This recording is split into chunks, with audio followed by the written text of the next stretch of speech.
So, you're over 40 and you've got that itch, the golf itch. You see people out on the course enjoying the sun, and a little voice in your head keeps asking one big question. Well, today, we're not only going to answer it, we're going to map out a clear path for anyone looking to pick up the game a little later in life. This is the big one, isn't it? It's that nagging thought that stops so many amazing people before they even swing a club. The fear that, somehow, the ship has already sailed on learning a new and, let's be honest, kind of complex sport like golf.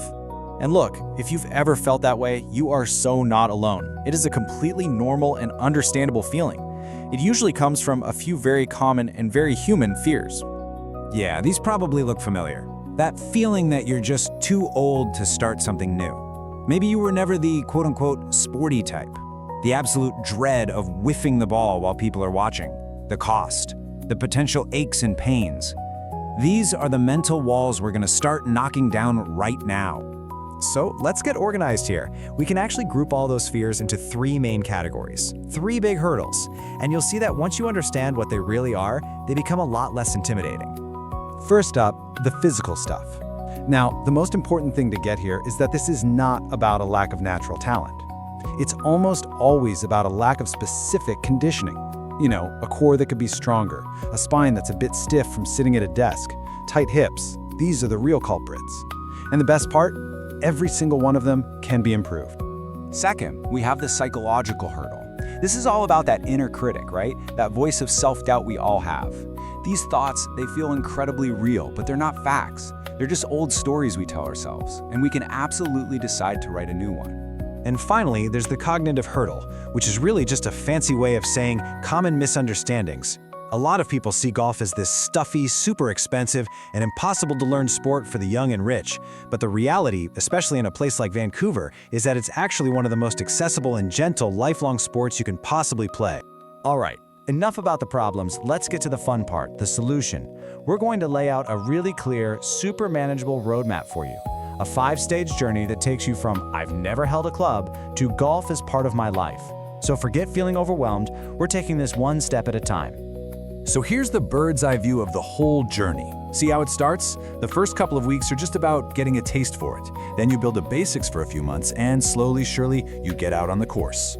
The main thing to see here is that this is not a race. It's a gradual and, most importantly, an enjoyable process. Let's dive right into stage 1. The first 2 weeks are absolutely not about becoming a good golfer. The goal is way simpler and way more fun. Just get the ball to fly. That's it. It's all about finding that little spark of joy and building just a tiny bit of confidence. Okay, let's set some real expectations here. You're going to be practicing just holding the club, maybe hitting a few balls, and listen closely, you will miss the ball, you will feel awkward, you might even feel a little embarrassed. That's not just okay, it's a required part of the process. Every single golfer on this planet started right there. This quote is everything for stage 1. Your only job, or the job of a good coach, is to make you smile, not to make you suffer. The technical stuff can wait. First things first, just have some fun with it. Now we're rolling into stage 2, which might take you anywhere from 1 to 3 months. The focus shifts just a little bit. Now that you've had some fun, the new goal is to develop a swing that's stable and can produce a reasonably consistent result. In this stage, you'll be working on the real building blocks, like your stance and how you shift your weight. And the frustrations? Oh yeah, they'll be there. You'll probably try to hit the ball way too hard. Your back might feel tight. Maybe your wrists or knees ache a little. That's just your body adapting. It's a sign of progress, not a sign of failure. And that brings us to the most important lesson of this stage. Do not try to muscle it. The goal is a smooth, easy, controlled motion. In golf, good technique will beat brute force every single day of the week. Always. Okay, so that's the theory. But how do you actually start? Like tomorrow, right here in Vancouver? Let's get super practical with a step-by-step action plan that anyone can follow. This 6-step plan is designed to be as low risk and as unintimidating as possible. Notice step 1, you don't even swing a club. You just go to a range and watch. See all the other normal people just like you learning. Then 1 trial lesson, 1 practice a week. It's all about making it easy and fun to get started. Now let's talk about equipment, because this is where people waste a ton of money. Please, I'm begging you, do not buy a full, brand new set of clubs. All you need to start are 3 used clubs: a 7-iron, a sand wedge, and a putter. That's it.